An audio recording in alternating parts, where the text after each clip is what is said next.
Au début de l'histoire, nous assistons à un match de football américain où un homme nommé Nicky est confortablement assis avec sa petite amie Jess dans les loges VIP. Le match se déroule, mais Nicky est plus concentré sur la foule que sur le jeu. Il remarque une belle jeune femme qui se lève de son siège et s'en va. À cet instant, une idée malicieuse lui vient à l'esprit.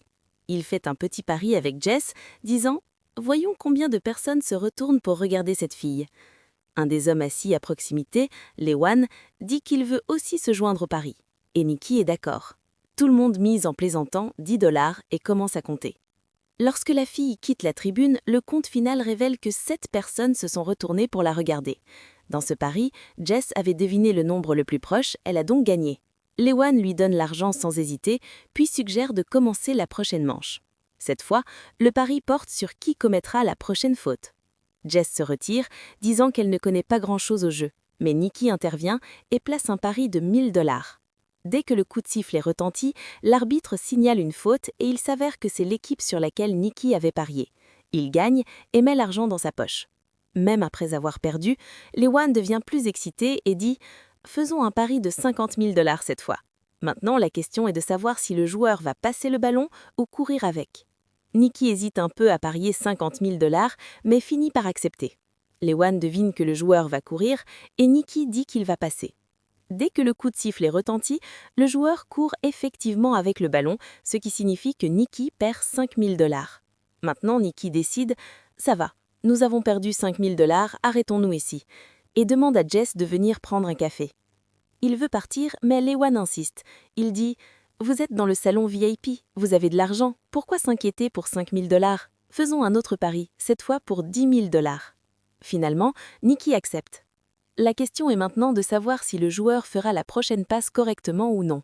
Nicky prédit oui, mais l'autre équipe intercepte la passe. Nicky a maintenant perdu 15 000 $. En sortant l'argent, Nicky s'énerve un peu. Il réfléchit un instant et dit « Faisons un pari de 50 000 $ cette fois. » Jess est choqué d'entendre cela, mais Nicky a l'air en colère. À ce stade, la chance n'est pas de son côté. Il perd encore le pari suivant et doit encore donner 50 000 $. Jess le presse d'arrêter immédiatement, mais la colère et l'ego de Nicky prennent le dessus. Sans réfléchir, il place le pari suivant de 100 000 $. Lewan rit et le taquine, disant « As-tu seulement autant d'argent ?» Nicky jette silencieusement une liesse entière de billets sur la table. En voyant cela, Lewan devient également excité. Cette fois, Nicky parie que la prochaine passe sera interceptée et ne sera pas complétée. Mais la passe est réussie. Maintenant, Nicky a subi une perte de 100 000 $. Il ne sait pas comment sortir de ce pétrin. Jess est également choquée par son comportement, mais maintenant le jeu a atteint un stade très sérieux. Nicky dit « Il me reste 1 million, parions tout, voyons qui gagne cette fois. » La décision finale sera prise en jouant à cartes. Comme Lewan a gagné continuellement, il est maintenant fou d'excitation. Il commence à regarder Nicky comme un guichet automatique. Lewan tire sa carte. C'est un 5 de trèfle. Maintenant, il suffit de tirer une carte supérieure à 5. Ses chances de gagner sont très élevées. Nicky ramasse une carte et la retourne avec une grande confiance. Mais c'est le 3 de cœur. En voyant cela, Jess est immédiatement tombé de sa chaise. Quand Nicky a commencé le jeu, il n'avait l'intention de parier que 10 $, mais maintenant, il avait perdu plus d'1 million de $. Après une défaite aussi honteuse, il n'avait plus rien à dire. Alors, il a doucement tenu la main de Jess et a commencé à sortir. Il était profondément contrebarié, mais Lewan a commencé à le taquiner encore plus. Il a dit « C'est ce qui arrive quand on cherche des ennuis avec le maître. » Nicky s'est arrêté et a placé un autre pari, cette fois de 2 millions de $. Maintenant, l'idée était une petite différente. Nicky a défié Lewan d'y choisir un joueur au hasard à l'aide d'une longue vue. Et si Nicky devinait correctement le numéro de maillot du joueur, la victoire serait à lui. Lewan devenait un peu confus. Il dit « C'est comme lire dans les pensées. On aurait dit que Nicky se préparait à l'échec. » Lewan a également commencé à suspecter que Nicky pourrait tricher. Pour lever son doute, Nicky a dit « D'accord, je ne devinerai pas. Cette fois, Jess le fera. » Jess a regardé Nicky en colère. Elle ne comprenait pas ce qui se passait. Elle a dit « Parmi tant de personnes, quelles sont les chances que je devine le bon numéro de maillot ?» En disant cela, elle a essayé de partir, mais le garde de sécurité de Lewan l'a arrêtée et une petite bagarre s'est éclatée entre les deux. Jess s'est calmée un peu. Nicky lui a dit de simplement regarder autour du terrain et de dire le numéro qui lui semblait être le sien. Lewan prit les binoculaires et choisit un joueur. Puis Jess prit les binoculaires et balaya tout le terrain. Elle pouvait voir des numéros de maillot partout. Comment pouvait-elle deviner? Puis, ses yeux sont tombés sur un visage familier et elle se souvint des mots de Nikki qu'elle devait choisir le numéro qui lui semblait être le sien. Leur ami Farhad portait le numéro 55. Jess a compris que tout cela faisait partie du plan de Nikki. Elle dit 55 et c'était la bonne réponse. Lewan était stupéfait.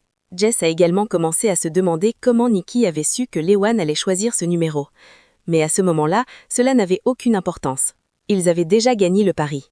Ils ont tous les deux réalisé un bénéfice d'1 million de dollars et récupéré tout l'argent perdu. Ils ont quitté le stade avec 2 grands sacs pleins d'argent. Dans la voiture, Nikki a dit à Jess que tout faisait partie de leur plan. Ils suivaient Lewan depuis longtemps. Lewan était bien connu dans la haute société pour ses mauvaises habitudes de jeu.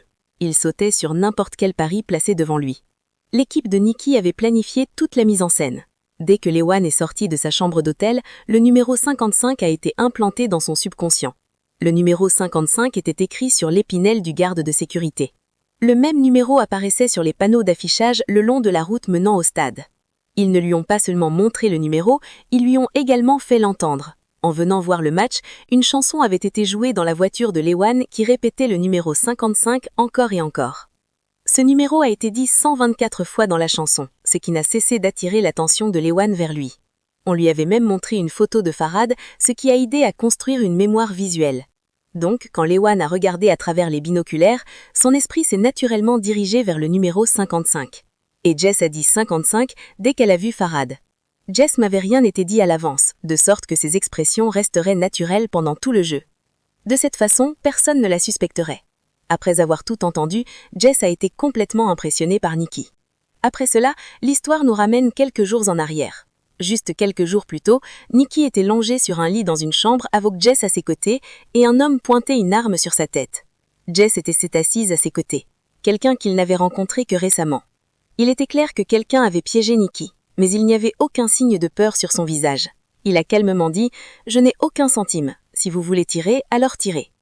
L'homme armé a regardé la réaction de Nikki et rapidement compris que cet homme était intelligent, encore plus rusé qu'eux. Et son intuition était absolument juste. Nikki était un maître escroc qui réussissait de petits vols avec grande habileté. Jess avait amené Nikki dans cette rue en le piégeant. Mais Nikki a vu dans elle un talent naturel. À ce moment-là, Jess ne comprenait rien. Quand l'homme armé est parti, Nikki a dit à Jess « Tu as un gift. Si tu perfectionnes cette habileté à tromper les gens, tu pourras vivre une vie très confortable. » Nikki a dit « C'est notre affaire de famille. Mon père, son père, ils étaient tous des escrocs. Nous sommes des tricheurs par sang. Chaque astuce, chaque mouvement est un jeu pour nous. » Sans perdre de temps, Jess a sorti de l'argent et a dit « Je veux apprendre de toi. » Nikki a accepté. En sortant, il a volé une des bagues de Jess et elle ne s'en était même pas rendue compte. Au moment où elle l'a réalisé, sa montre avait également disparu. Quand elle avait mis la montre dans son sac à main, Nikki avait déjà pris son portefeuille. Après toutes ces astuces, Nikki a dit à Jess « Dextérité, synchronisation et un peu de style. C'est tout ce dont tu as besoin pour ce travail. » Puis Nikki lui a dit au revoir et est parti. Après quelques mois, Jess a retrouvé Nikki à New Orleans où il avait commencé à former une nouvelle équipe. Leur rencontre était en fait un test. Il voulait savoir si Jess était capable de rejoindre son équipe ou non. Quand Jess a accepté, Nikki l'a envoyé à une foire avec un des membres de son équipe. C'était la première mission pratique de Jess. Elle a commencé à demander aux gens son chemin tenant une carte à la main. Pendant qu'elle distrayait les gens, son partenaire volait secrètement l'objectif de la caméra d'un touriste. Puis un autre membre de l'équipe a intentionnellement bousculé un homme et Jess a pris son portefeuille. Jess commençait maintenant à se sentir plus confiante dans son style de vol. À l'aide de baguettes, elle a pris le portefeuille d'une autre femme dans son sac. Tout s'est passé si facilement que personne ne les a même suspectés. Nikki regardait tout depuis le sommet d'un bâtiment. Il a dit à l'équipe de laisser Jess seule. C'était maintenant son tour de voler en solo. Jess commença à voler des articles coûteux un après l'autre et à chaque vol, le respect de Nikki ne cessait de grandir. Maintenant, Nikki lui donna une autre grande mission. Mission. Cette fois, une escroquerie de haute technologie. À l'aide de lentilles spéciales, il pouvait voir les cartes des autres joueurs et les battre facilement. Il y avait aussi un système pour voler des cartes de crédit. La carte volée était secrètement envoyée à un coéquipier ou un appareil copiait ses données et ensuite la carte était remise dans la poche du propriétaire. Au moment où quelqu'un réalisait, tout son compte était vidé. Une autre escroquerie était un faux guichet automatique. Chaque fois que quelqu'un retirait de l'argent, le guichet automatique stockait secrètement son code PIN. Farhad enlèverait plus tard la machine et volerait toutes les données. Toutes les cartes de crédit volées étaient triées en différentes catégories. Des articles de luxe coûteux étaient achetés avec elles. Et enfin, leurs données étaient vendues sur le marché noir. Un jour, Jess a vu un beau collier et l'a porté. Mais Nikki lui a immédiatement dit de l'enlever. Il a strictement expliqué que tous les articles devaient être vendus. Rien ne devait être gardé personnellement. Jess voyait cette fraude à grande échelle pour la première fois. La sensation de se tenir au milieu d'une montagne de biens volés était surréaliste. Le lendemain, Jess et Farhad se promenaient dans un quartier riche. Leur tâche était de jouer la comédie. Farhad s'est soudainement évanoui et Jess a commencé à crier « S'il vous plaît, aidez-nous quelqu'un, s'il vous plaît !» C'était une diversion que le reste de l'équipe utilisait pour voler les riches autour d'eux. Une fois le travail terminé, toute l'équipe s'est échappée en se cachant dans une ambulance. Tout le plan était si parfaitement exécuté que personne ne pouvait rien comprendre. Cette nuit-là, ils ont tous célébré ensemble.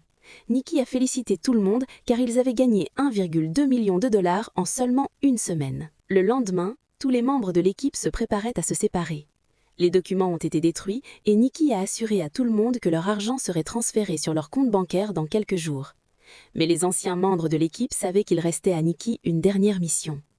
Le lendemain matin, Nikki a emmené Jess dans le salon VIP du stade. Il a fait une démonstration complète devant Jess pour montrer comment il pouvait gagner 1 million de dollars en quelques minutes. À ce moment-là, Jess avait commencé à tomber amoureuse de Nikki. Elle pensait qu'elle était la petite amie de Nikki, et c'est pourquoi il lui montrait tout cela. Mais Nikki ne l'avait incluse dans le groupe que pour son propre bénéfice. Quand tout fut terminé, Nikki lui a donné 80 000 dollars en espèces et lui a finalement dit au revoir. Jess l'a regardée avec des larmes dans les yeux. Son cœur était brisé parce qu'elle était tombée amoureuse de Nikki. En même temps, elle a également senti que 80 000 dollars étaient trop peu car Nikki venait de gagner 1 million de dollars. Mais dans le monde de Nikki, il n'y avait pas de place pour les émotions. Jess avait maintenant vu ses vraies couleurs. Près de 3 ans plus tard, une voiture de course s'arrête dans une station-service et nous revoyons Nikki. Il y avait de la fatigue dans ses yeux et c'était écrit sur tout son visage qu'il était à court d'argent. Pendant le déjeuner, il a rencontré George, le propriétaire d'une équipe de course automobile. L'équipe de recherche de George avait développé un nouvel algorithme appelé EXR, mais il voulait l'améliorer pour augmenter ses chances de gagner. Alors, il a engagé Nikki. Le plan était simple. Nikki ferait semblant d'être leur ingénieur en chef. Ensuite, il mettrait en scène une fausse dispute entre George et Nikki afin que d'autres équipes tombent dans leur piège. Après cela, Nikki vendrait une fausse version de EXR à l'équipe rivale, tandis que l'équipe de George utiliserait le vrai système et gagnerait facilement. Dans le cadre de l'accord, Nikki devait recevoir 1 million d'euros pour le travail, et l'argent qu'il gagnerait en vendant le faux système serait également le sien. Nikki pensait que ce travail était une blague, il aurait pu faire une telle escroquerie même en dormant. Mais le majordome de George ne lui faisait pas du tout confiance. Il a directement menacé Nikki et a dit « Si tu fais quoi que ce soit de mal, je te tirerai en plein dans la poitrine ».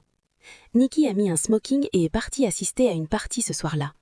Le plan entre Nikki et George était de simuler une fausse dispute devant la foule, mais leur plan s'est complètement écroulé lorsque Jess est apparue, descendant les escaliers dans une robe rouge. Elle est allée directement embrasser George. En voyant cela, les yeux de Nikki sont remplis de colère. Son esprit est devenu vide.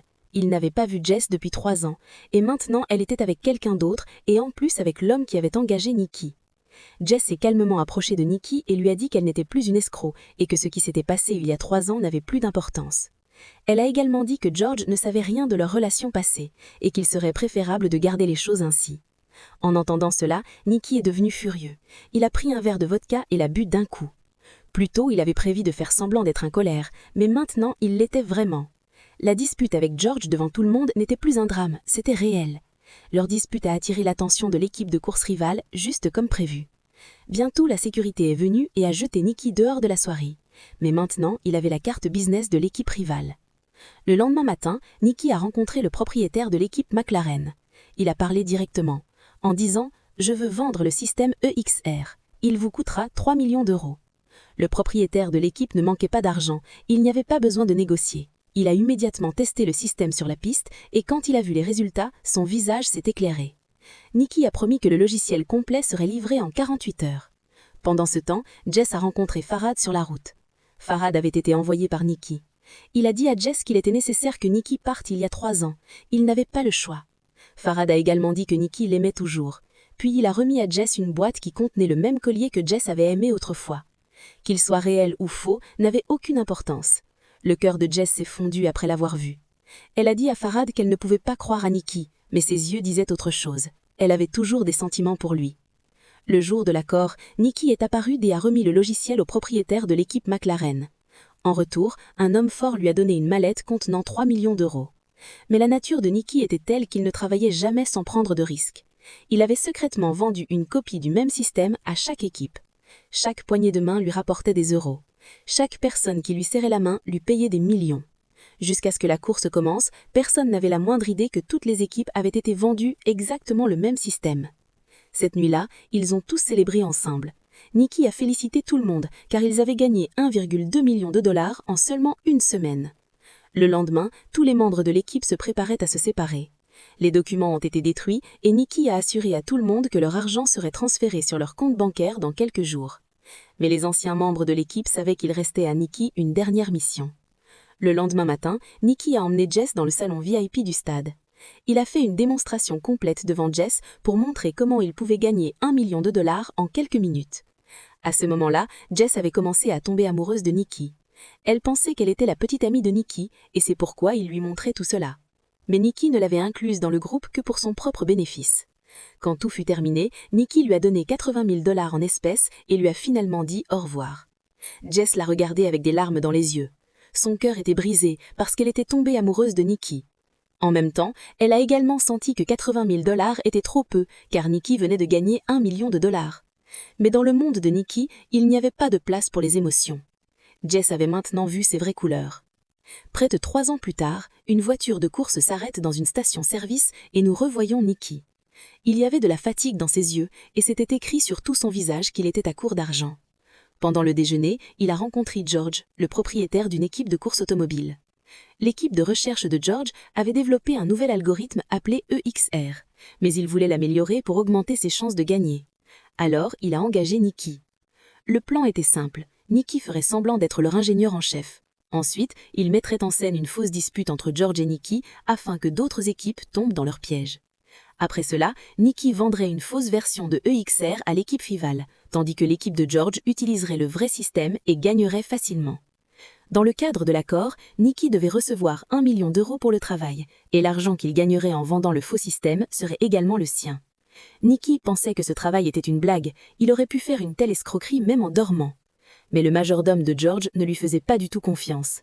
Il a directement menacé Nikki et a dit « Si tu fais quoi que ce soit de mal, je te tirerai en plein dans la poitrine. » Nikki a mis un smoking et est parti assister à une partie ce soir-là. Le plan entre Nikki et George était de simuler une fausse dispute devant la foule, mais leur plan s'est complètement écroulé lorsque Jess est apparue, descendant les escaliers dans une robe rouge. Elle est allée directement embrasser George. En voyant cela, les yeux de Nikki sont remplis de colère. Son esprit est devenu vide. Il n'avait pas vu Jess depuis 3 ans, et maintenant elle était avec quelqu'un d'autre, et en plus avec l'homme qui avait engagé Nikki. Jess s'est calmement approchée de Nikki et lui a dit qu'elle n'était plus une escroc, et que ce qui s'était passé il y a 3 ans n'avait plus d'importance. Elle a également dit que George ne savait rien de leur relation passée, et qu'il serait préférable de garder les choses ainsi. En entendant cela, Nikki est devenu furieux. Il a pris un verre de vodka et l'a bu d'un coup. Plus tôt, il avait prévu de faire semblant d'être en colère, mais maintenant, il l'était vraiment. La dispute avec George devant tout le monde n'était plus un drame, c'était réel. Leur dispute a attiré l'attention de l'équipe de course rivale, juste comme prévu. Bientôt, la sécurité est venue et a jeté Nikki dehors de la soirée. Mais maintenant, il avait la carte business de l'équipe rivale. Le lendemain matin, Nikki a rencontré le propriétaire de l'équipe McLaren. Il a parlé directement, en disant « Je veux vendre le système EXR. Il vous coûtera 3 millions d'euros. » Le propriétaire de l'équipe ne manquait pas d'argent, il n'y avait pas besoin de négocier. Il a immédiatement testé le système sur la piste et quand il a vu les résultats, son visage s'est éclairé. Nikki a promis que le logiciel complet serait livré en 48 heures. Pendant ce temps, Jess a rencontré Farhad sur la route. Farhad avait été envoyé par Nikki. Il a dit à Jess qu'il était nécessaire que Nikki parte il y a 3 ans. Il n'avait pas le choix. Farhad a également dit que Nikki l'aimait toujours. Puis il a remis à Jess une boîte qui contenait le même collier que Jess avait aimé autrefois. Qu'il soit réel ou faux,